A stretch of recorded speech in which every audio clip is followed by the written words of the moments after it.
Hi, అందరూ బాగున్నారా? నేను మీ సేవ హర్పిశాను. స్వాగతం. మీ అందరికి నమస్కారం.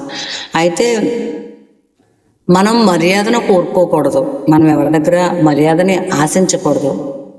దానంతటా అదే వచ్చేది నిజమైన మర్యాద. మర్యాద పూర్వకంగా మనం నడవాలి, ఇతరులకు మనం మర్యాదను ఇవ్వాలి.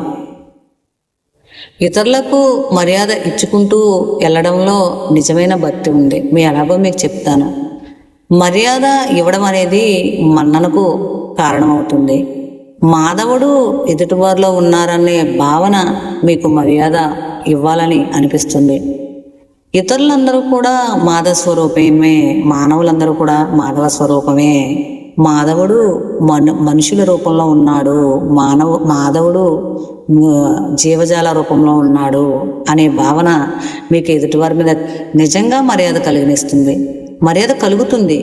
మీకు వారు మర్యాద ఇవ్వాలి అనేటటువంటి ఆశ కలగదు. నిజానికి మర్యాద మనం కోరుకోకూడదు, మర్యాద అనేది ఇతరులకు ఇవ్వాలి.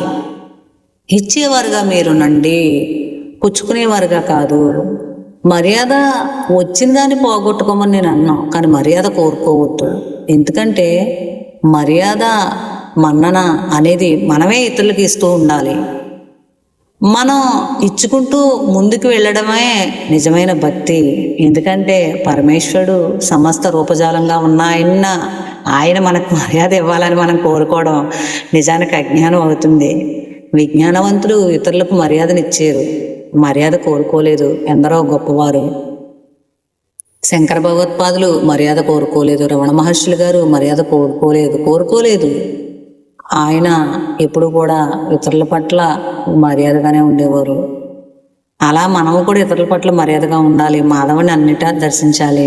ఈ కాన్సెప్ట్ నిజమనిపిస్తే హెల్ప్ చేయండి, లైక్ చేయండి, షేర్ చేయండి. బాయ్.